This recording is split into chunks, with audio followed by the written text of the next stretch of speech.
Bonsoir, bienvenue à l'Écuge et bienvenue à ce rendez-vous, à vous qui êtes en distanciel et qui nous suivez, et à vous évidemment qui êtes présents dans cette salle. C'est la première séance de cette nouvelle saison du rendez-vous avec le grand rabbin de France, Chaim Corsia. On est évidemment très honorés de sa fidélité à l'Écuge et de le retrouver cette année encore avec un format un peu différent, évidemment, vous l'avez remarqué. Il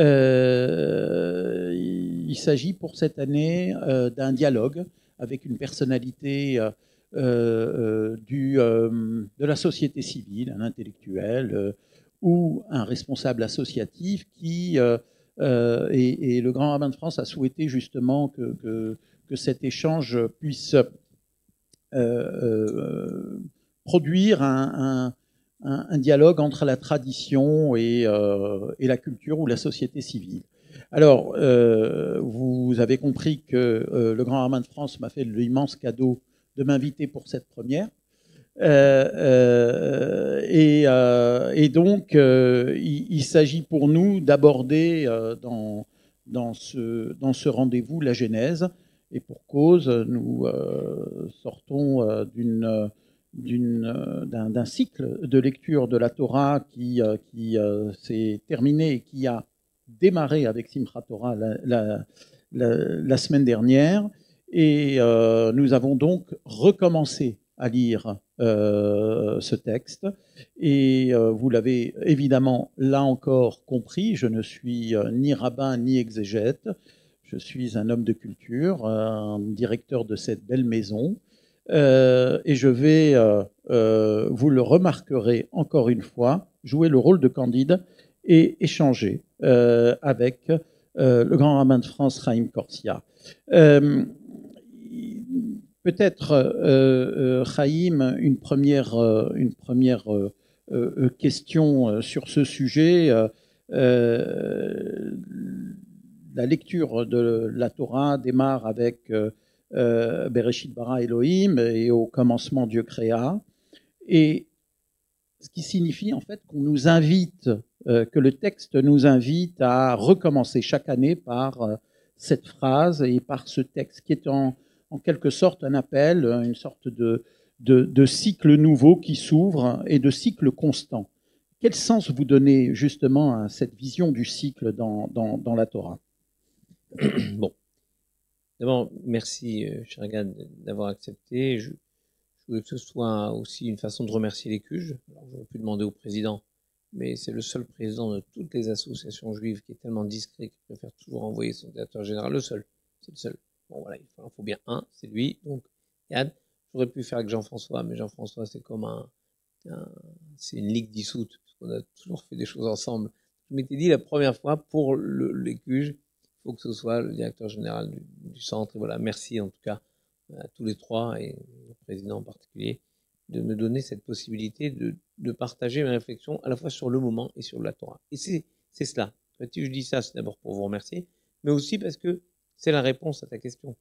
Au fond, on dit en relisant année après année le même texte, parce que c'est le même texte, il y a quelque chose du temps que nous vivons dans ce texte, parce que ce texte est une sorte d'invariant des vies humaines. Voilà. Et donc, je pourrais dire symboliquement, quand les Juifs sont au bout du rouleau, on lit le dernier texte du Deutéronome, et quand nous sommes au bout du rouleau, eh ben on rembobine le rouleau et on recommence. Et c'est un début qui nous dit quelque chose. C'est pas, allez, on recommence, on remet. Non, on recommence depuis le début. Depuis le début. La création du monde.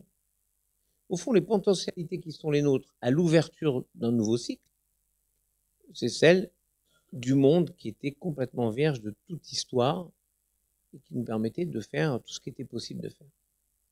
Et comme on dit que Dieu, Hachem, Dieu, est Mechadesh, Betuvo, Bechol Yom, Tamid Maaseh Bereshit. Dieu renouvelle dans sa bonté tous les jours la création du monde. C'est comme si on nous disait, oui, ok, il y a Bereshit, Samedi dernier, nous allons Bereshit, mais on est déjà cette semaine, déjà à l'Arche de Noé. On va avoir le déluge là, cette semaine. On est des parapluies. Mais ça, cette capacité de renouvellement que nous vivons dans le cycle de la lecture de la Torah, année après année, au fond, on pourrait très bien le concevoir jour après jour. Et c'est très important parce que il se trouve qu'au moment, n'oublions pas les conditions de cette année, au moment de Simchat Torah, donc ce qui était il y a 2 ans, l'horreur absolue du 7 octobre 2023, nous, on a eu cette attente à Hoshana Rabbah, la veille de Shmini Atzeret, la veille. Au moment où on relisait les passages qu'on lit à Kippour, Rachamana, tout ce qu'on lit à Kippour, on le lit. Là, en l'occurrence, c'était le dimanche matin, le lundi matin, puisque c'était la veille de Shmini Atzeret et de Simchat Torah, la veille. Et c'est comme si Dieu nous offrait la possibilité de revivre ces fêtes avec un peu de l'insouciance que nous avions avant. Et moi, je me suis dit, en vivant ces fêtes, c'est incroyable que nous ayons pu, il y a 2 ans et il y a 1 an, vivre ces fêtes de la joie de la Torah en faisant l'effort d'être joyeux malgré toutes les situations. Et là, c'était plus simple parce qu'il y avait une sorte de chape de plomb qui s'était levée du cœur, de l'âme de chacun et de chacune. Mais c'est vrai que le fait de redémarrer un nouveau cycle, c'est peut-être pour nous de redémarrer un nouveau monde, une nouvelle histoire. Et c'est très important de voir ce texte, non pas comme l'histoire qui s'est passée il y a 5786 ans, non. C'est notre histoire que nous découvrons dans le texte. Et vous avez choisi, cher Chaim, de nous parler de ces versets 11 et 12 de la Genèse. Oui, alors du premier chapitre. C'est l'histoire, en fait, de la faute du péché originel, ce qu'on appelle péché originel. Bon, si je demande à n'importe qui est coupable dans l'affaire, qui va porter un bracelet électronique, qui est coupable? Les gens disent toujours, voilà, c'est Ève. Ève, lève-toi. Enfin, je sais pas, Ève. C'est mal lire le texte. Vraiment. Alors, bien sûr, tout le monde le dit, je dis pas que c'est pas vrai. Mais je dis, et d'ailleurs, Adam, lui, dit ça à Dieu. Il dit, mon Dieu, c'est pas moi. Et d'ailleurs, on voit bien, Adam, d'après la logique, et a été créé, donc, à Rosh Hashanah. Donc, en septembre, peut-être début octobre et septembre, il est du signe de la balance, on le voit bien, c'est clair et net, c'est une balance. Parce que Dieu lui dit, mais pourquoi tu as mangé le fruit de l'arbre? Il lui dit, c'est la femme que tu m'as donnée qui m'a poussé. C'est terrible. Moi, je toujours trouvé que c'était terrible. Je vais vous donner mon sentiment, mais je m'appuie sur le texte, parce que c'est important de voir dans les mots. Regardez bien le verset 11 et 12, donc la première occurrence que je vous ai proposée, chapitre 1 de la Genèse, versets 11 et 12. Et vous allez voir que c'est pas aussi simple que ça. Parce qu'il y a une question que je vous pose, c'est que quand, donc, le péché originel, donc voilà, le serpent tente Ève, puis Ève mange le fruit, elle va voir Adam, il dit, il n'y a pas de problème, tu sais, on peut manger tranquille, il mange. Là-dessus, Dieu leur dit, c'est terrible, et Dieu les sanctionne. Il sanctionne Ève en lui disant, tu vas enfanter dans la douleur, ton mari te dominera, et puis toi le serpent, tu vas ramper par terre, ça va être terrible pour toi, et toi l'homme, sur ton front, tu gagneras ton pain, voilà. Et Arour à Adama, Avora, maudite soit la terre, à cause de ce qu'a fait l'homme. Quel rapport avec la terre? Qu'est-ce qu'elle a fait la terre? Alors voilà, je vais vous montrer un enchaînement de circonstances. Quand vous prenez n'importe quel accident, y compris les plus graves, moi j'ai suivi ça par exemple dans les accidents aériens, ce sont des suites de circonstances improbables qui s'enchaînent les unes les autres, et vous vous dites, mais s'il y avait juste ça en plus ou en moins, ça se passait pas. Mais ça se passe. Regardez comment ça se passe. Donc, chapitre 1, versets 11 et 12. Donc, on est dans la création du monde, et Dieu dit que la terre produise des végétaux. Tatché arrête d'écher, que la terre produise des végétaux. Il ordonne à la terre de produire des végétaux, des herbes, renfermant une semence. Alors, pardon, mais là, c'est mal traduit. Je sais pas quelle traduction vous avez choisi, mais c'est normal. Sefaria, c'est une traduction classique. Mais moi, je vais rentrer dans les mots du texte. Je vous demande vraiment de suivre les mots du texte. Regardez en hébreu. Etz peri, ils ont traduit des arbres fruitiers. Non. Etz peri, ose peri, les minot. Un arbre fruit, etz, c'est un arbre. Peri, fruit. Donc, ils ont traduit etz peri, un arbre fruitier. Moi, je vais vous montrer que c'est pas ça. C'est etz peri, un arbre fruit. Ose peri qui fait des fruits. Comme lui. La cher Zarobo à la red vaïchen. Et ça sera comme ça. Formidable. Verset 12. Va toutes ces arêtes. Que fait la terre? Donc elle a reçu l'ordre de faire, rappelez-vous, etz peri, un arbre fruit. La terre va faire etz ose peri. Elle fait un arbre qui fait des fruits. Vous avez vu la différence? Ce n'est plus un arbre fruit. C'est un arbre qui fait des fruits. Le Midrash raconte que la terre a réfléchi. Elle s'est dit, viendra un temps où il y aura des milliards de personnes sur terre. Et ces milliards de personnes, il faudra bien les nourrir. Et si moi, comme Dieu me le demande, je fais etz peri, un arbre aux fruits, alors, c'est-à-dire un arbre mangeable, comestible, alors, les humains qui auront besoin de manger vont manger l'arbre aux fruits et il n'y aura plus de fruits. Alors que si je fais un arbre qui n'est pas comestible, mais qui donne des fruits, bah, ils mangeront les fruits de l'arbre. Quand il n'y en aura plus, ils attendront, et ils attendront qu'il y en ait encore. Et donc, ils n'obèreront pas la possibilité pour la suite de l'humanité. En gros, la Terre pense développement durable, globalement. Ok? Alors, regarde comment c'est passionnant. Et donc, Dieu ne dit rien. Après tout, c'est pas mal comme idée.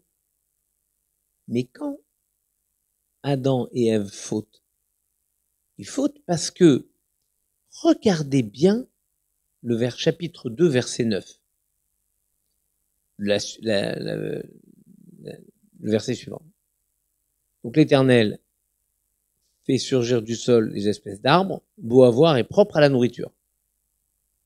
Etz, nechmad, les marais, vetov, les machal. C'est l'arbre. Regardez, c'est étrange. C'est pas le fruit de l'arbre qui est bon à manger. Il fait, voilà. Ve'etz achaim, betoch hagan, ve'et adat tovara, et l'arbre de la connaissance du bien et du mal.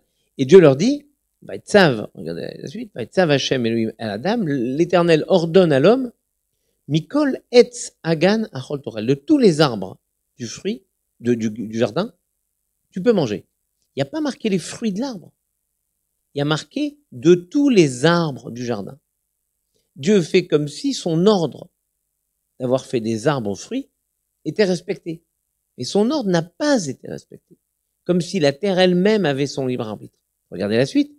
Mais, umetz adat tovara, mais de l'arbre, la connaissance du bien et du mal, l'otochal menou, je ne veux pas que tu en manges, parce que le jour où tu en mangeras, tu mourras.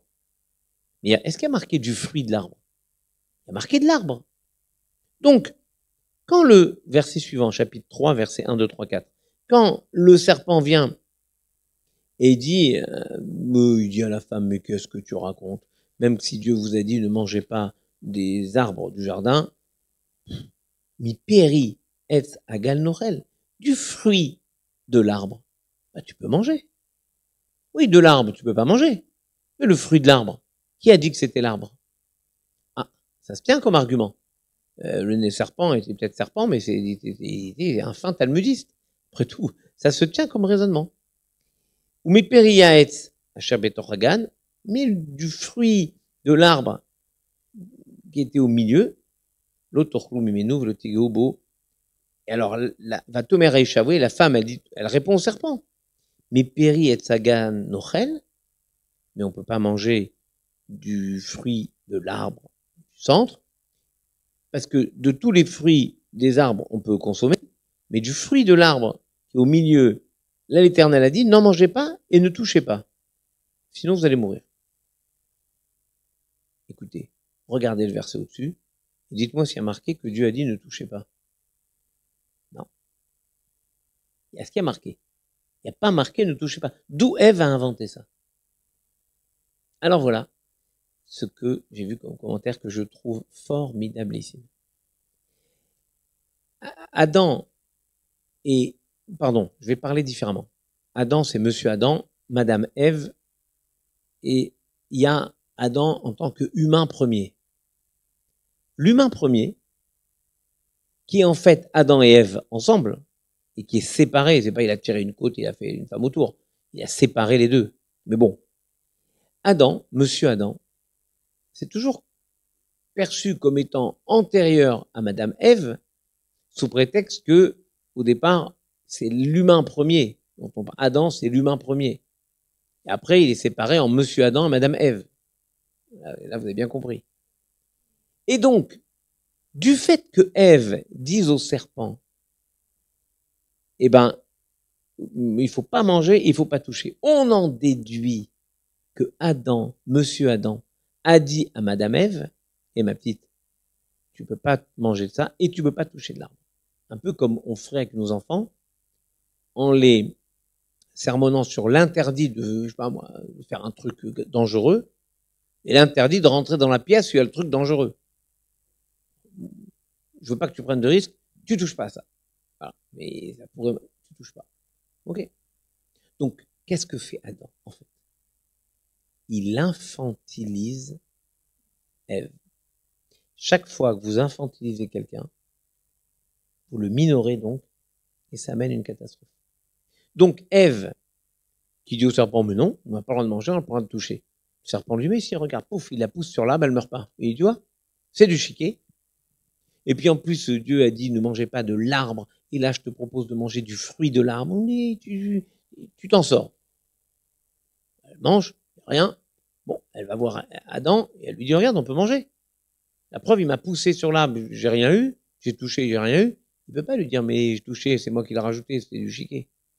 Vous savez que les commentaires nous disent, même quand il y a un interdit rabbinique essentiel, on doit savoir ce qui est de l'ordre de l'interdit de la Torah et ce qui est de l'ordre de l'interdit des rabbins. Il ne s'agit pas de dire c'est moins grave, on peut transgresser, non, non. Mais on doit respecter en sachant ce qui vient des rabbins et ce qui vient de la Torah. Et je vous assure que c'est une vision essentielle de la connaissance de la gravité de ce qu'on risque d'enfreindre ou pas.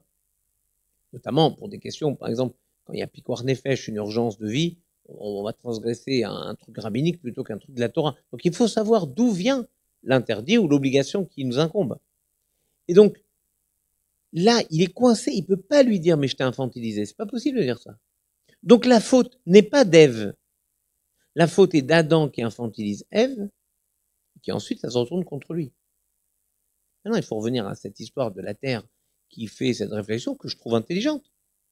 Après tout, il faut protéger la pérennité des fruits, parce que si la population mange les arbres, il n'y a plus de fruits. En fait, ce que Dieu reproche à la terre, c'est exactement la même chose que ce qu'il va reprocher à Adam. Adam aurait dû dire les choses à Ève telles quelles, comme la terre aurait dû dire et à Dieu et à l'homme, puisque l'homme va avoir cette mission incroyable de nommer chaque chose. La terre aurait dû prévenir l'humanité que ce qui était un arbre, c'était un produit pour produire des fruits, et c'était plus ce qu'il fallait manger, puisque ce n'était plus possible de les manger. Une finalité en soi, mais finalement, en revenant à ce premier chapitre où on retrouve deux fois le mot semence. Oui, Zoréazara. Voilà, et qui rappelle finalement que il y a une sorte de continuité, de garantie de continuité, oui, avec cette idée que le fruit porte lui-même sa propre semence. C'est ce que dit le verset, avec non seulement Zoréazara, ce verset-là, mais le premier, quand Dieu demande à la terre, il lui dit « Et peri, ose peri limino », un arbre fruit qui fait des fruits de la race de l'arbre. Donc, qui donne la possibilité de poursuite. Au fond, vraiment, je m'amusais en disant développement durable, mais c'est ça. On pourrait dire, voilà, je vous ai donné un capital, bah, voilà, vous avez ça, débrouillez-vous avec ça. Mais c'est pas ce que dit Dieu. Dieu veut que la terre produise, et produise encore, et produise encore, et tout le travail de l'homme, ce qui va être défini dans la Genèse, entre ce qu'on a vu là juste après le verset, juste avant, pardon, le verset 15, parce que là vous avez chapitre 2, verset 16-17, mais le verset juste avant, verset 15, Dieu dit à l'homme, je te place dans le jardin d'Éden, la terre, Léovda ou le chambra, pour travailler cette terre et la conserver. Donc il y a bien la notion de travail. Et travail, ça veut dire planter, biner, préparer le sol, arroser s'il faut, créer des aqueducs pour amener de l'eau, pour, enfin, je sais pas, tout le travail de la terre qui va amener à ce que du maïs pousse, du blé pousse, des arbres fruitiers poussent. Tout ce travail-là, c'est pas, ça se passe comme ça. Il faut que l'homme travaille. Alors on peut dire, mais c'est ça sa malédiction. Pas du tout. Si je veux expliquer cela, c'est merveilleux. C'est d'ailleurs un delta important entre la vision du judaïsme et ce qu'a pu être la vision du catholicisme, mais pas tellement protestant ça. De dire qu'il y a une forme de malédiction dans le travail. On est maudit parce qu'on doit travailler. Non. Il y a un midrash merveilleux qui dit, Dieu dit à Adam, Kotz vedardar tatmiachlach. Des ronces et des épines vont pousser pour toi. Et là, le midrash dit que Adam s'est mis à pleurer. En disant, mon Dieu, tu me punis à ce point. Mais tu me punis, je vais être comme un âne des champs. L'âne, il est dans les champs, il a faim, il se baisse, il broute de l'herbe. Et moi, je vais être comme ça, je vais manger côtes et dardard. Alors Dieu lui dit, ok, je vais te faire un cadeau formidable. Bezeat apecha tochal lechem. À la sueur de ton front, tu gagneras ton pain. C'est-à-dire que tu auras le sentiment de mériter ce que tu gagnes. En fait, c'est moi, Dieu, qui te donne tout ce que tu as. Mais je vais te donner ce sentiment qu'on appelle la dignité. C'est que par mon travail, j'ai l'impression de mériter ce que j'ai. Et c'est essentiel. Il faut se battre pour donner de la dignité aux uns et aux autres. Beaucoup du monde social, vous le faites ici, par exemple, dans les paniers de Pessah, que vous accompagnez de manière importante. Mais vous faites à d'autres moments, et puis il y a l'OSE, quasi toutes ces associations sociales, ne doivent pas œuvrer uniquement à donner des choses matérielles à celles et ceux qui en ont besoin, mais il faut donner de la dignité. C'est-à-dire, par exemple, ce que j'aime beaucoup, moi, les épiceries solidaires. C'est pas prenez, c'est vous achetez, mais pour rien, 20 centimes, 10 centimes. Mais il y a le fait de, je suis comme les autres. Bon, je paye un peu moins cher parce qu'ils ont eu les produits moins chers. Mais moi, je vais dans un magasin comme les autres, je fais des choix comme les autres, je prends ça au lieu de ça, ou ça, et je prends pas autre chose. Bref, on protège ma dignité. Et donc, Dieu fait la même chose avec Adam, c'est-à-dire avec nous. Et je trouve important, tu parlais de cycle. Dès le départ, qu'est-ce qui est important? S'occuper des autres. S'occuper de la dignité de celles et ceux qui se disent à un moment, je veux pas avoir le sentiment de dépendre complètement de toi, mon Dieu. Comme un âne des champs. Voilà, je me baisse. Non, ça va. Tu auras le sentiment de devoir travailler, de devoir beaucoup œuvrer pour amener l'eau, tout ce dont je parlais tout à l'heure, ou nos boulots d'aujourd'hui, et tu auras le sentiment de mériter ce que tu as. Donc tu n'auras pas le sentiment de dépendre exclusivement de moi. Voilà pourquoi il est important, parce que le rythme de la vie et le mode de vie qui est le nôtre font que on pourrait avoir le sentiment que c'est, comme le dit la Bible, dans le Deutéronome, Kochi ve'otsamiadi asali et kol ha'chaylazé, c'est ma force, c'est la puissance de ma main qui a fait tout ce que j'ai. Non, je remercie Dieu parce que je sais, moi, que tout me vient de Dieu. Et c'est difficile. À la fois, Dieu, lui, me dit, je vais te donner le sentiment que ça vient de toi. Et nous, on doit dire à Dieu, non, nous, on sait que ça nous vient de toi.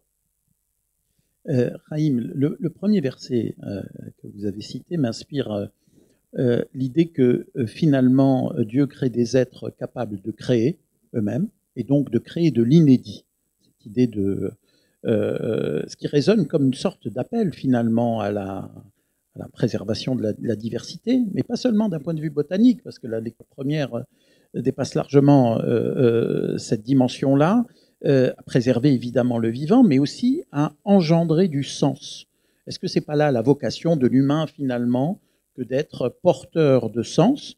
Et ça nous ramène à cette idée de responsabilité que vous avez relevée sur la dimension sociale, donner de la liberté et donner de la capacité à produire du sens. Oui, mais ça va très loin cette idée. C'est que même la Terre, dont on pourrait penser qu'elle est... Vous savez pourquoi elle s'appelle Eretz? Pourquoi pourquoi elle s'appelle Eretz en hébreu, la terre. Ça vient de Arutz Laasot Retzon Koni. Je vais courir pour accomplir la volonté de mon Créateur. Donc, la terre, elle est zélée par rapport à Dieu. Et parce qu'elle est zélée, elle fait ce raisonnement, mais je vais encore améliorer ce que Dieu me demande de Elle est faire. presque autonome, finalement. Oui, donc même la terre qui est zélée a la possibilité, c'est-à-dire d'appliquer son libre arbitre.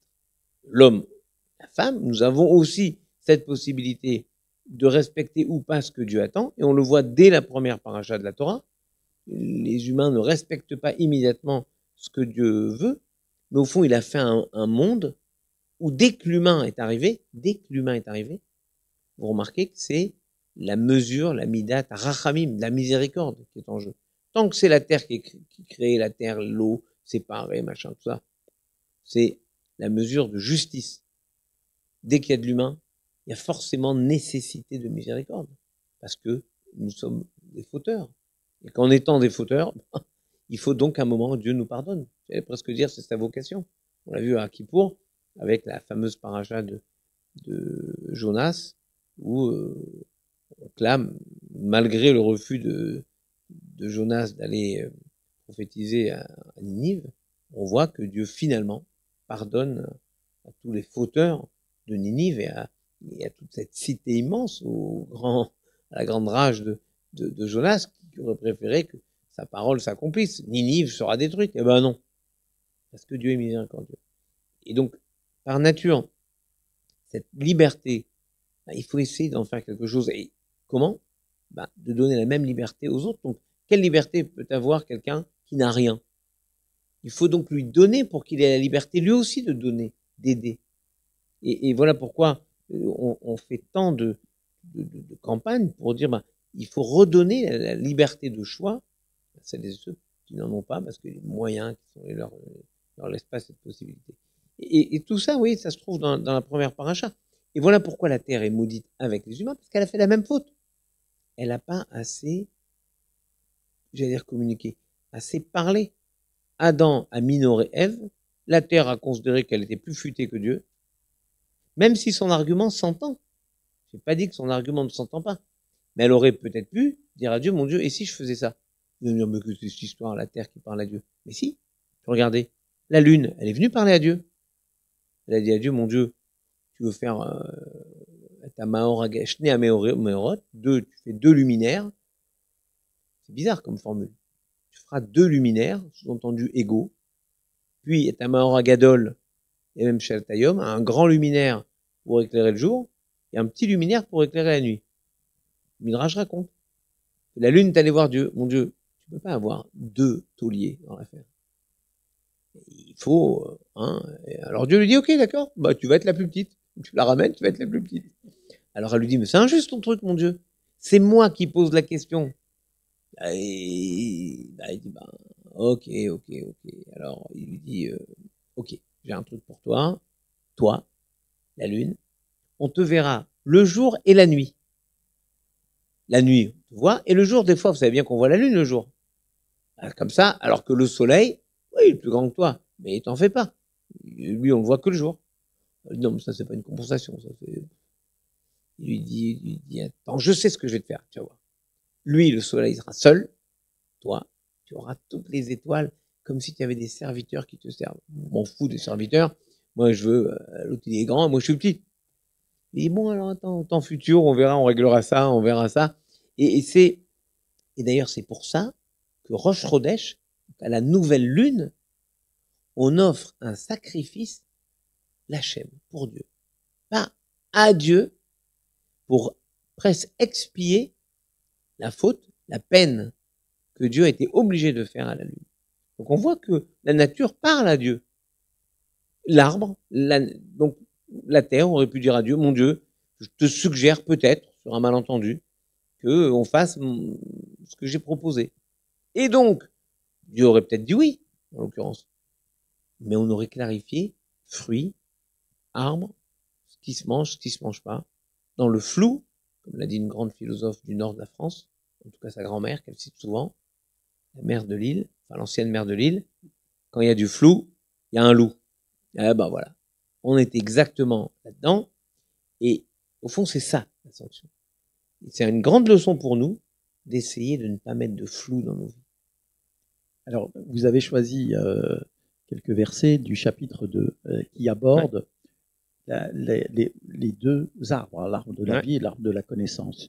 Là aussi, il y a besoin de clarifier le sens que nous pouvons donner à ces deux dimensions, finalement, de la vie.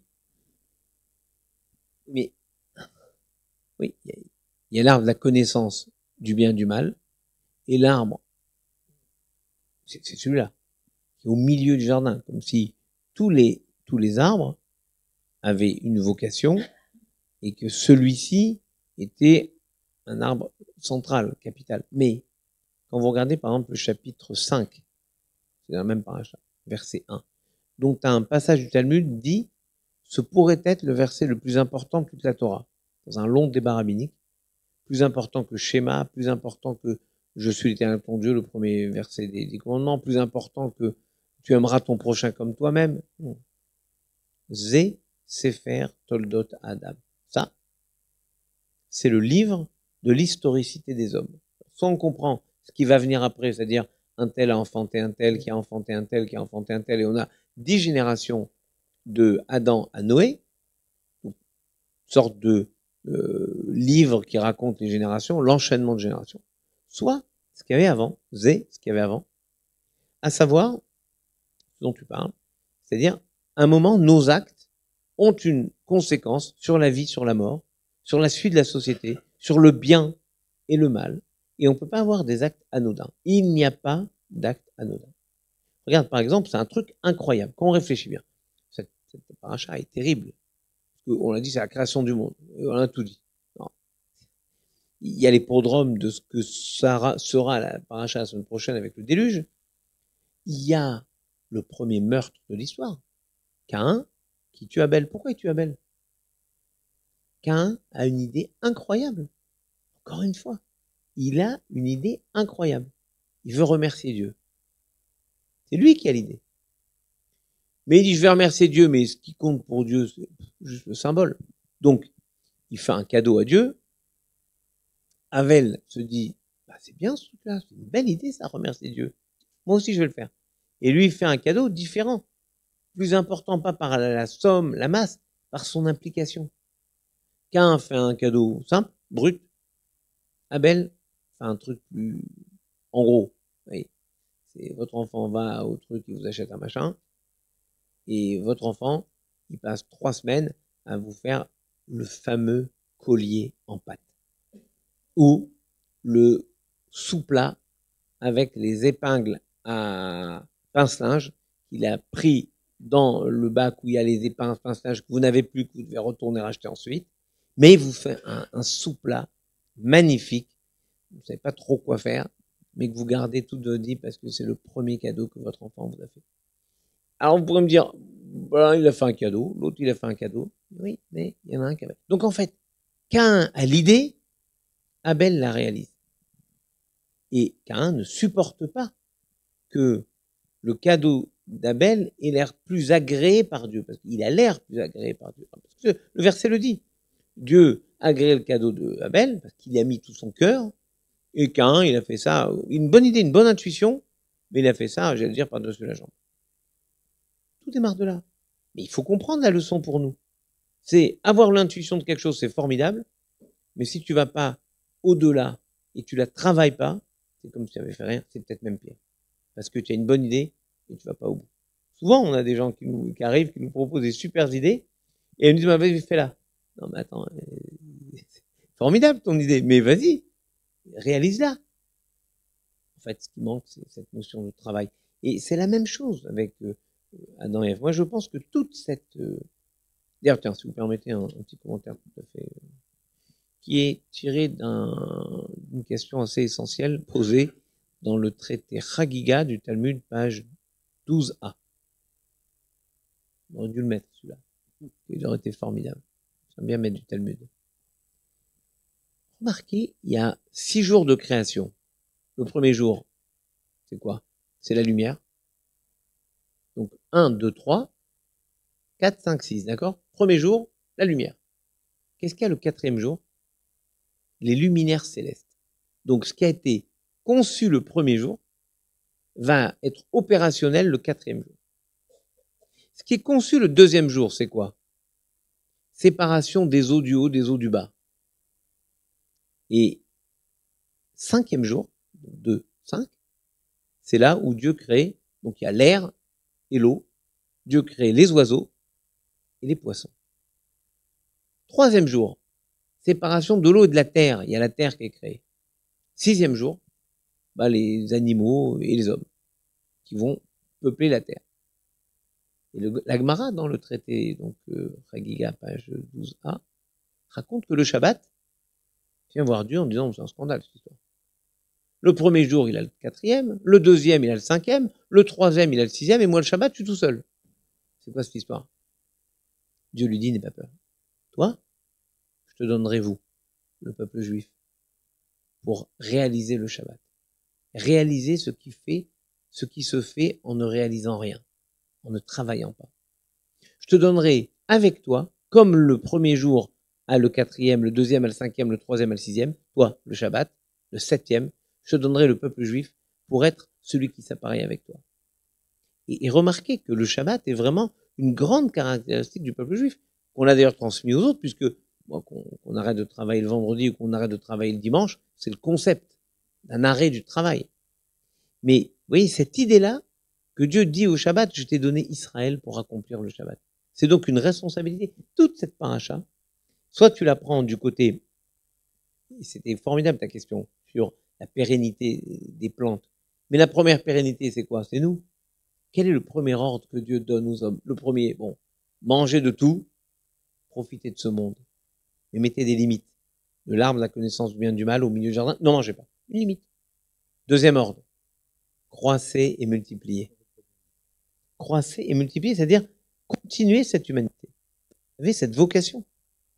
Et ensuite, je vous mets là, dans cette terre, là autour de vous, votre biotope, on dirait, protégez-la, cette biotope. Travaillez-la, mais protégez-la. La limite de votre travail, c'est de la protéger pour la transmettre. Donc la pérennité.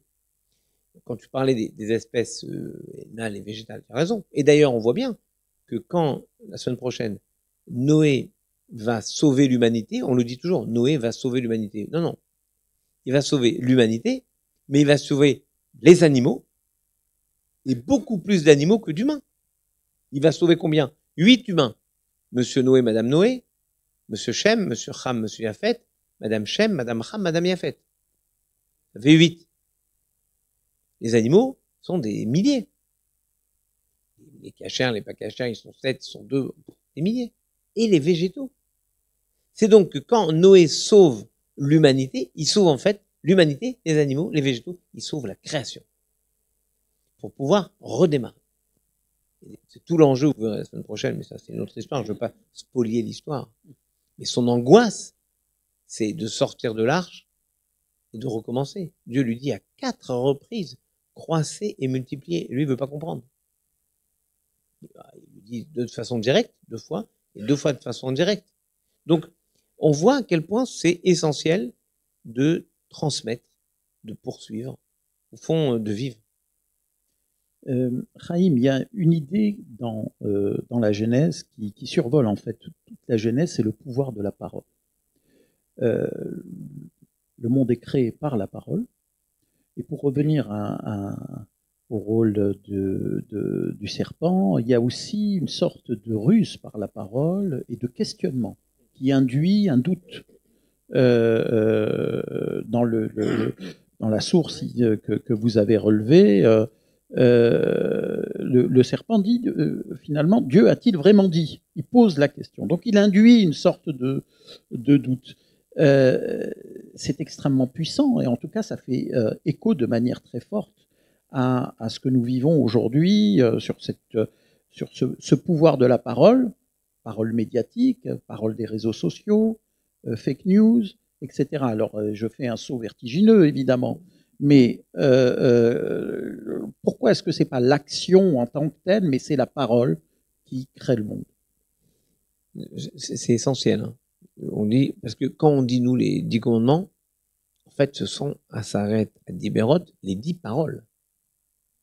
Mieux que ça, la vocation de l'homme, comme l'aurait dit le grand rabbin Reuven Zimmerman, enfin, Robert Zimmerman, enfin, Bob Dylan, dans un album formidable qui s'appelle Slow Train Coming, il dit « Man gives name to all the animals ». Alors, il le dit, mais il reprend simplement un texte biblique. La vocation de l'homme, c'est de donner un nom à chaque chose dans la création. Dieu a créé les choses, mais c'est l'homme qui leur détermine une vocation en les nommant. Donc la parole de l'homme est créatrice. On appelle ça la parole performative. Sa parole est une action. Donc toi, tu me dis, mais pourquoi il n'y a pas d'action? Il n'y a que la parole. Moi, je te dis non. La parole est de Dieu et de l'homme est performative. On voit qu'avec une parole, on peut faire du mal à quelqu'un, c'est une action, et on peut faire du bien à quelqu'un. Je pense aux grands discours historiques. Si vous pensez à quelques discours formidables qu'on connaît tous, ben, ce sont des paroles qui ont apporté du bien. Je pense au discours, par exemple, de juillet 95 de Jacques Chirac au Veldiv, la France, ce jour-là, commettait l'irréparable, ou les discours, rappelez-vous, vous connaissez les discours de Malraux quand il fait rentrer Moulin au Panthéon. Ces grands moments où la parole incarne un moment quelque chose, le discours de Simone Veil, le discours, je vois Robert Badinter pour l'abolition de la peine de mort. Donc, on voit comment une parole est performative, c'est-à-dire qu'elle est une action. Et c'est pas anodin. Donc, là, Dieu demande à l'homme, voilà, je te charge de toute la création que j'ai faite, mais cette création, c'est toi qui vas lui assigner une vocation, la parole. Et donc, tu dois comprendre qu'en fait, l'arbre de la connaissance du bien et du mal ou l'arbre de la vie et de la mort, ça peut être notre parole. On sait que la langue peut tuer et peut faire vivre. Donc, la parole, c'est l'outil de l'homme. On dit comment on définit l'homme? C'est un être parlant. Un être parlant doué de la parole. Alors, bien sûr qu'on fait les études et on s'aperçoit que les dauphins communiquent, les baleines communiquent, les animaux peuvent communiquer. Ok, tout ça, je suis d'accord. Mais la finesse de la parole, qui est la nôtre, ça, les animaux ne l'ont pas. Donc, l'homme est un être pensant et parlant. Donc, cette parole, c'est aussi un risque, parce que c'est une liberté pour lui, c'est aussi une responsabilité. Cette responsabilité qui, lorsqu'elle est dévoyée, qui dit vrai, finalement, hein, c'est un peu le dilemme face auquel nous nous trouvons aujourd'hui, hein, sur la véracité, et sur, finalement, aussi, le fait qu'on évacue souvent... On le voit, pardon, c'est vrai, oui. J'ai raison de passer comme ça. Aujourd'hui, c'est un problème majeur de hiérarchisation de l'information. Qu'est-ce qui est vrai? Quel site vous regardez? Je viens de voir qu'il y a des pays qui fabriquent des faux, mais des centaines de faux sites pour préparer un déferlement de fausses informations sur nous au moment des municipales. Et pour alimenter l'IA. Oui, mais tout ça, celles et ceux qui utilisent. Ça amène quand même des choses. Moi, je demande aux gens de faire attention avec l'intelligence artificielle. Parce que ChatGPT, que vous voulez, Gemini ou ce que vous voulez, vérifiez. Moi, je vous conseille de vérifier. Parce qu'on se dit, bon, c'est simple, ça marche. Moi, j'ai vu des fois des choses, on a essayé pour voir, des choses terribles, ou juste une petite différence. Alors, c'est vrai que quand vous lisez rapide, c'est joli, c'est incroyable. On fait attention sur des questions très précises. C'est quand même assez... il faut vérifier.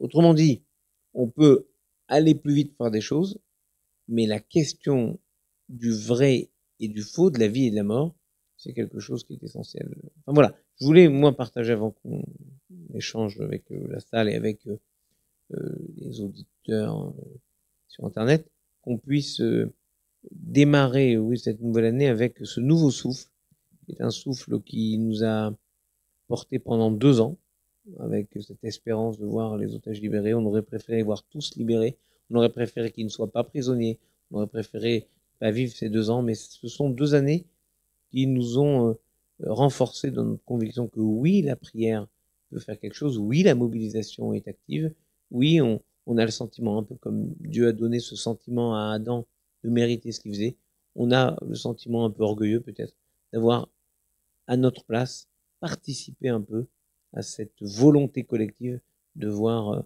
les otages en Israël libérés. Et c'est vrai que le Simchat Torah qu'on a vécu cette année avait un vrai goût de liberté. On va peut-être passer aux questions, Jean-François. J'ai déjà des questions en ligne. On va, si ça vous ennuie pas, commencer par eux. Hop. Alors, nous avons une question, d'abord une remarque de David qui dit merci beaucoup pour votre action. Ça, c'est un simple. Ça peut pas faire de mal. Ça peut pas faire de mal. Hein. Et Maurice dit c'est vrai pour les fruits de l'arbre, mais pour les fruits qui poussent dans la terre, qu'en est-il? Est-ce que tout ce qu'on a dit ce soir concerne uniquement les Périaètes ou aussi Périadama? Non, c'est une vraie question. Oui, l'ambiguïté qui naît de Etz-Péri, un arbre aux fruits. C'est pour ça que j'aime pas l'idée de arbre fruitier, parce qu'un arbre fruitier, c'est un arbre, sauf qu'il donne des fruits. Et vous pourrez avoir un arbre pas fruitier, mais on peut manger ou pas ce qu'il donne. Etz-Péri, c'est un arbre aux fruits. Et donc, puisqu'il y a le midrash dont je vous ai parlé, ça prouve bien que c'est un arbre aux fruits, c'est-à-dire un arbre mangeable, comestible. Alors c'est vrai que une pastèque ou un melon ou des fraises, les fraises, est-ce que c'est un arbre ou pas? Vous savez que c'est des grandes questions.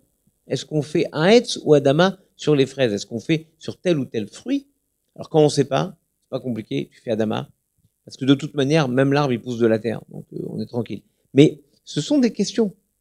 Et c'est vrai que sur cette ambiguïté de la parole, tu as raison, le serpent s'insinue dans le doute et va pousser en fait Ève à se laisser embarquer dans le fait qu'après tout on peut interpréter comme ça. Mais pourquoi elle a fait ça? Pas parce que Adam lui-même l'avait infantilisé en disant mais voilà, t'en manges pas et tu touches pas. Voilà. Il aurait rajouté tu regardes pas, c'était le même topo. Alors si vous avez des questions, vous levez la main, vous parlez s'il vous plaît dans le micro pour que tout le monde ici, comme on dit urbi et orbi, puisse vous entendre. Bonsoir. J'avais une question sur la phrase sur l'arbre de la science du bien et du mal ou de la connaissance.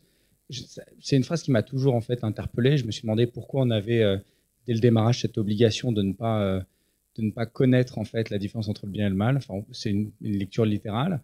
Et je me suis demandé si vous parliez tout à l'heure de l'infantilisation de Ève par Adam en lisant ne touche pas, etc. Est-ce qu'il n'y avait pas aussi une infantilisation de la part de Dieu vis-à-vis de l'homme et d'Adam, en lui disant c'est trop compliqué le bien et le mal, donc n'y touche pas et laisse-moi faire. Ah, ça c'est une super question. J'ai vu un texte qui dit le 6e jour, les humains sont créés à la 9e heure. L'ordre premier de Dieu de ne pas consommer d'abord c'est consommer de tout. Il faut se calmer. C'est pas vous mangez pas de ci, pas de ça, de tout vous mangez. Mais donner un arbre, une sorte de limite. Celui-là, vous pouvez pas. Le premier jour. Demain, tu pourras. Comme les enfants, par exemple, on leur dit maintenant, ne faites pas ci, mais vous pourrez le faire quand vous serez plus grand. Il y a un moment où, effectivement, ils peuvent pas peut-être comprendre des implications. Et d'ailleurs, la preuve, ils n'ont pas compris les implications. En fait, uniquement parce que ils ont été dans l'incapacité de résister 3 heures à quelque chose qui a eu cette faute. Et un livre formidable qui s'appelle Messilat Yesharim de Rabbi Chaim Moshe Luzzatto, qui s'appelle en français Le chemin de la rectitude, dit un truc formidable. Pour lutter devant une tentation. Vous êtes tenté par, je sais pas moi, un gâteau. Ne vous dites pas, faut pas manger ce gâteau. Dites, je vais pas le manger là, maintenant. Mais peut-être après, je pourrais le manger. On résiste mieux. J'ai quelqu'un qui m'a expliqué que chez les alcooliques anonymes, je sais pas, j'y suis jamais allé, donc si je vous en parle, vous allez croire que je connais par cœur les alcooliques anonymes. Bon. En gros, l'effort, c'est pas dire je boirai plus jamais une goutte d'alcool. C'est je bois pas les prochaines 24 heures. Et donc 24 heures par 24 heures. Au fond, ce que Adam a risqué, c'est tout, parce qu'il s'est dit, je pourrai jamais manger de cet arbre. On m'empêche d'atteindre quelque chose. Et Dieu voulait juste qu'il l'empêche d'atteindre maintenant. Il pouvait l'avoir après. Donc, et après, c'était au bout de 3 heures, le premier jour. Il faut juste comprendre que c'est pas une limitation, une volonté de limitation du pouvoir des hommes de la part de Dieu, d'infantilisation des hommes de la part de Dieu, puisqu'il lui donne toute la gestion.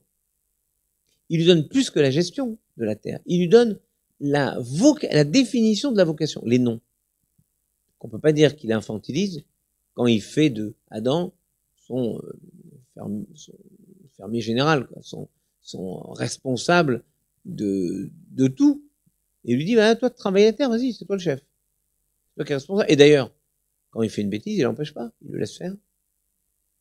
Donc, je pense pas qu'il y ait une volonté d'infantiliser. Parce que ça, c'est ce que le serpent dit à Ève. Mais parce que Dieu, il veut pas que vous soyez comme lui. Vous sachiez tout. Mais donc, c'est pas que Dieu ne veut pas qu'on sache ce qui est bien et ce qui est mal. Il ne veut pas, comme le dit Gad, que on affirme, nous, que ce qui est mal est bien et que ce qui est bien est mal. C'est ça, l'arbre de la connaissance du bien et du mal. C'est un arbre qui permettait pas de savoir ce qui est bien et ce qui est mal, mais de définir nous-mêmes ce qui est bien et ce qui est mal. Pas la même chose. Oui, merci beaucoup. Vous avez parlé de la création et je voulais vous demander votre avis sur une chose que j'ai lue. Je voulais savoir si c'est juste ou pas. J'avais lu que dans la Bible, il y a 3 verbes. Je crois qu'il faut parler dans le micro, sinon personne n'entend sur Internet. J'avais lu que il y a 3 verbes pour parler de la création. Il y en a un pour la création ex nihilo, c'est bara. Et il y a un autre pour la création d'un objet nouveau à partir d'un objet déjà existant. Et il y a un 3e verbe pour non pas la création d'un objet nouveau, mais la transformation d'un objet. Et que ça, cette 3e possibilité, ça vient affaiblir l'opposition qu'on fait habituellement entre créationnisme et évolutionnisme.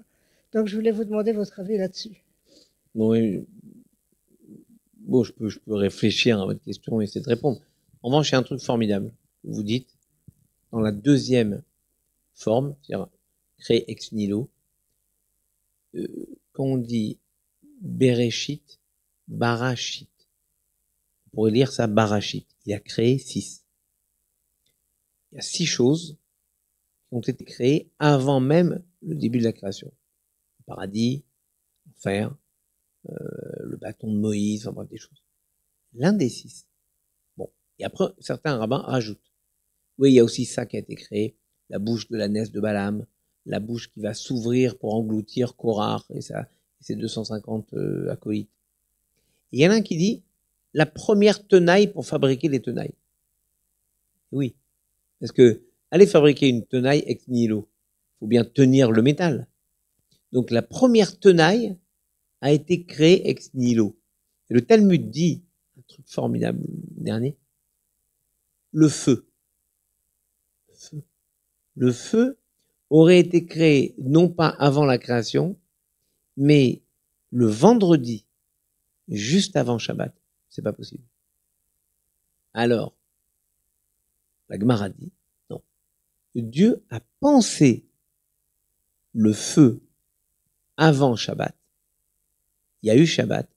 Et après Shabbat, l'homme a pris 2 pierres, les a heurtées l'une à l'autre, et ça a créé l'étincelle. Donc l'étincelle, c'est ex nihilo, mais c'est pensé auparavant par Dieu, c'est intégré dans la possibilité d'action des hommes, et au fond c'est ça la vie. Je sais pas comment ça se goupille entre la création de bara, la création ex nihilo et la création de la transformation, mais là c'est la transformation d'une pensée de Dieu en action des hommes, au fond c'est ça notre vie.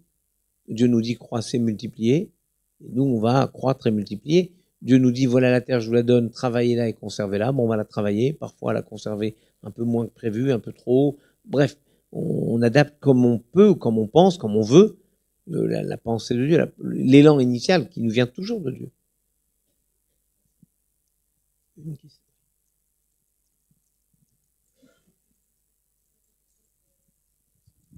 Merci, je vais prendre la parole. Est-ce que, monsieur le rabbin, une petite question, est-ce que sans le serpent, est-ce que Adam et Ève auraient connu le mal? Parce que l'un va pas sans l'autre, d'après moi. Ouais, c'est une très bonne question.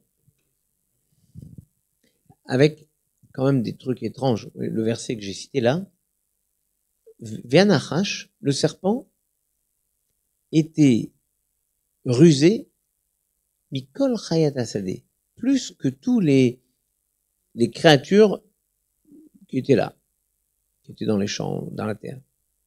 Asher Asa Elohim, que l'Éternel avait fait. Mais Haroum, on peut aussi dire rusé, mais ça peut être aussi nu. C'est-à-dire, il était lisible, mais très rusé. Pourquoi il y a un animal rusé qui est là? Donc lui, il s'est dit, c'est moi le plus rusé. Donc, c'est à moi de prendre le trophée. C'est quoi le trophée? Ève. Voilà. Mesdames. Et donc, il y a le serpent, c'est phallique, ce qu'on veut. Bon. Donc, il y a une volonté de cet être de supplanter l'homme. Et il le fait en détournant sa vocation, détournant ce que Dieu attend de lui. Donc, attend de nous. Donc, le serpent, symboliquement, c'est les tentations qui nous détournent toujours de l'accomplissement de la vocation de Dieu. La vocation que nous assigne Dieu et de la volonté de Dieu. Alors, c'est symbolique. Que le serpent, c'est lui qui parle à Ève. Ok. Mais symboliquement, c'est tout ce qui nous détourne de ce que Dieu attend de nous. Ce qui est incroyable, ça m'a toujours, moi, surpris, c'est que Dan, la tribu de Dan, est associée au serpent. Parce qu'il est comme Nachash al-Edarer, il est comme un serpent au milieu de la route pour taper les ennemis. C'est-à-dire que, au fond, il faut aussi être capable de maîtriser la fonction serpent pour résister aux tentations du monde. C'est-à-dire être, oui, dans la ruse aussi pour ne pas se laisser dévorer par le mal du monde. Au fond, c'est, d'une certaine manière, c'est comme si le serpent, là, originel, était l'inoculation d'un vaccin qui nous permet, par la connaissance du mal, de savoir tout ce que le mal peut faire. Et donc, puisqu'on était vacciné contre le mal une fois pour toutes, on n'a pas besoin d'y retourner. Et finalement, ce vaccin s'appelle le sens de la responsabilité. Oui. C'est aussi l'appel oui. À la responsabilité humaine. Regardez comment des arbitrages incroyables doivent être faits. J'ai échangé avec quelqu'un là aujourd'hui, il m'a dit un truc formidable. On parlait des compagnons de la libération. Et il a enterré un compagnon qui lui avait dit, avant de mourir, moi finalement j'étais un compagnon, mais je n'étais pas extraordinaire. Pourquoi? Si, tu es extraordinaire. Non, il lui dit, moi, il venait de Russie, son père était le dernier trésorier du tsar, ils avaient tous été exterminés, j'avais pas de famille, qu'est-ce que je risquais moi en m'engageant pour la France libre? Rien. Ceux qui risquaient leur famille, leurs enfants, qui restaient en France, eux, ils risquaient beaucoup plus que moi. Donc il dit, il y avait deux sortes de compagnons, les compagnons qui risquaient tout, et ceux qui risquaient rien. Dans la vie, en fait, on risque tout, toujours. Pour nous, pour le futur, pour le passé, pour le monde. Qu'est-ce qu'on détruit? Qu'est-ce qu'on défait dans le monde? Et donc, cette idée, je dirais, de serpent dans le monde, c'est le doute. Et l'ennemi atavique du peuple d'Israël, c'est Amalek, dont la valeur numérique du nom, c'est Safek, doute. Et le serpent, c'est celui qui va faire douter. Ève, tu crois vraiment que Dieu a dit qu'il ne faut pas manger des fruits? Tu sors. C'est ce qu'il lui dit, hein. Il pose juste cette question de doute. Combien de fois des gens ont changé de vie parce que quelqu'un leur a posé une fois une question? Demande-toi pourquoi il t'aime. C'est vrai ça, pourquoi il m'aime? Il m'aime, pas moi. Il m'aime peut-être à cause de la fortune de la famille ou du nom que j'ai, je sais pas moi. Et brusquement, une simple question, elle instille le doute dans quelque chose qui était merveilleux. Enfin, regardez, je sais pas moi, la reine dans Blanche-Neige, vous voyez, j'ai des grandes références philosophiques. La reine dans Blanche-Neige qui demande au miroir, miroir, miroir, suis-je vraiment la plus belle? Ouais, t'es pas mal, mais Blanche-Neige est là, dans une rage terrifiante. Une simple question, oui, Blanche-Neige, toujours, Blanche-Neige. Bon, ça va. Le doute, c'est ça le serpent, partout dans le monde aujourd'hui encore. Alors, moi aussi, j'ai une question. Très bien, la dernière. Sur le commentaire de Rachi sur la première lettre du texte, c'est-à-dire le bet de Bereshit, ce premier commentaire de Rachi. Tout à l'heure, Gad parlait de fake news. Est-ce que il y a finalement le peuple juif avec Rachi était pas, il y a très longtemps dans l'histoire, déjà préoccupé par le risque de fake news en ayant introduit ce commentaire sur pourquoi on commence par Bereshit et pas par Pessah? Alors, bravo. Ce premier Rachi est structurant. Rachi demande, premier commentaire. Vous ouvrez la Bible, tac, premier commentaire. La Torah n'aurait pas dû commencer par toute cette histoire de création du monde, Noé, Adam, enfin Abraham, Sarah, Rebecca, Rachel, Isaac, Jacob, Joseph. On aurait dû commencer au chapitre 12 de l'Exode. À Chodesh Azé Yelachem Rosh Chodashim. Ce mois-ci sera la tête des mois. Pourquoi? C'est le premier ordre. C'est le premier ordre que Dieu demande aux Hébreux. Comptez les mois. À Chodesh Azé Yelachem Rosh Chodashim. Ce mois-ci sera la tête des mois. Nissan. Et Rashi dit, Koach Maasav Igid Leamo, la tête Lahem Nachalat Goyim. Ici, les psaumes qui disent, la puissance de ses actes, il a raconté à son peuple pour leur donner l'héritage des nations. Rashi continue. Rashi, n'oubliez pas, 1040-1105. Il a vécu globalement il y a 1000 ans. Okay, il y a 1000 ans, Rashi dit, deux points ouvrez les guillemets, lorsque les nations viendront vous dire, l'istimatem, vous êtes des voleurs, des occupants, des génocidaires, des colons, je sais pas quoi. Lorsqu'ils viendront vous dire l'istimatem, vous êtes des voleurs, vous leur direz, non, Dieu a créé le monde, il lui a attribué à ce monde une vocation, il nous l'a donné, et donc nous n'avons rien volé, nous avons mérité ce que Dieu nous donne. Et c'est incroyable ce Rashi. Rashi pressent que l'histoire du monde se focalisera autour de l'accusation des nations de dire Israël est un voleur. Mais il dit à Dieu appartient la terre, il l'a créée, il l'a donnée à des peuples qui ont démérité, il nous la donne, et quand on a démérité, vous savez quoi? On l'a perdu cette terre. Et maintenant, s'il nous l'a rendue, parce que c'est Dieu qui nous l'a rendue, ni l'ONU, ni X, ni Y, Z, il nous l'a rendue, eh bien, là, maintenant, il faut qu'on fasse tout pour la mériter, à la garder et à la conserver. Voilà. Ce sera le dernier mot.